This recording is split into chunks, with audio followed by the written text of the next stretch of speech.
বছর যখন পূর্ণ হয়ে গেছে, এবার সেই মানুষটা গাউসে পাকের সামনে, আব্দুল কাদের জিলানীর সামনে হাজির হয়ে গেছে। এখন প্রশ্ন করবেন, তাহির হুজুর একটা বছর পর্যন্ত তিনি এখানে বাস করলেন, চুলা নাই, খানা নাই, কি খাইছে? দলিলের মধ্যে পাইলাম তিনি একটা বছর শুধুমাত্র পানি পান করছে, আর জঙ্গলে লতা পাতা খাইয়া একটা বছর ওই জঙ্গলে কাটাইয়া দিছে।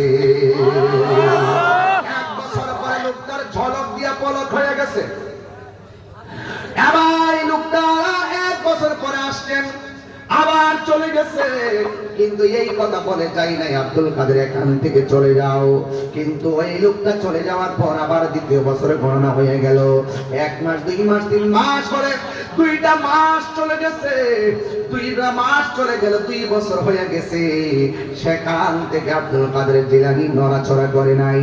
ওই মুহূর্তে 2 বছর পরে ওই মানুষটা আবার গাউসে পাকের সামনে আসলেন। এখন প্রশ্ন হলো, হুজুর প্রথম বছর লতা পাতা খাইয়া কাটাইছে, এবার দ্বিতীয় বছরটা কি খাইয়া কাটাইছে? দ্বিতীয় বছরটা গাউসে পাক ভারী খাবার ডিলেট করে দিছে, শুধুমাত্র পানি পান কইরা 2টা বছর কাটাইয়া দিল। এবার তৃতীয় বছর শুরু হয়ে গেল, 2 বছর পরে ওই মানুষটা আমার সামনে আসলো। সুবহানাল্লাহ। দ্বিতীয় বছর পরে কিছু না বইলা এখান থেকে চলে গেছে। চলে যাওয়ার পরে আবার গণনা শুরু হয়ে গেল, আবার 3টা বছর পার হয়ে গেল। এখন বলবেন, ও হুজুর, ও হুজুর, তৃতীয় বছরটা তিনি কিভাবে এখানে কাটাইলেন? দলিলের মধ্যে পেয়ে গেলাম, তৃতীয় বছর তিনি রাতের বেলা ঘুমটাকে হারাম করে দিলেন, আর পানি পান করে কাটায় দিলেন। এখন প্রশ্ন করেন, হুজুর এই পানি পান করে কি বাঁচতে পারে? আরে বাবা, যার অন্তরে প্রেম জেগে উঠে গেছে, সে দুনিয়ার খাবারের চিন্তা করে না।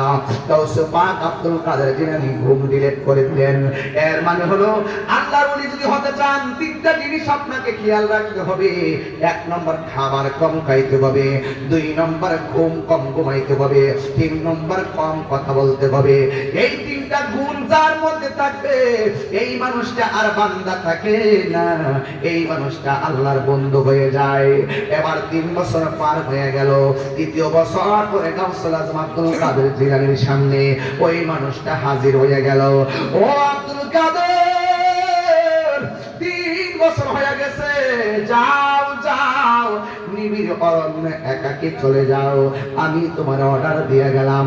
এখন প্রশ্ন করবেন, তাহিরি হুজুর এত গভীর রজনীতে এই লোকটা যে আসছে, এই লোকটা কেব যার চেহারার মধ্যে শুধুমাত্র নূর আর নূর, নূর আর নূর, এবং তার হুকুমটা গাউসে পাক এমন ভাবে কেন আমল করলেন?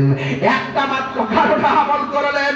ওই গাউসে পাক বলে, আমি চেহারাটা দেখে বুঝতে পেরেছি তিনি সাধারণ কেউ না, তিনি আল্লাহর মাহবুব বান্দা। এখন প্রশ্ন করবেন, হুজুর যেই মানুষটা গাউসে পাককে রূহানি সবক দিয়া গেল, এই মানুষটার নাম কি? তিনি আর কেউ না রে, তিনি হইল হযরত খিজির আলাইহিস সালাম। এ পূর্ব কদম হাটার বাবা, ও রাজনগরের বাবা, আজকে একটা ওয়াজ বাড়িতে নিয়ে যান, জীবনে কোনোদিন পানির মধ্যে পেশাব করবেন না, কারণ পানির নিচে একজন লোক এখনো আছে, কানা আবদান সালিহান, তিনি একজন আল্লাহর নেক বান্দা, যার কাছ থেকে মুসা নবী তরিকতের সবক আনছে।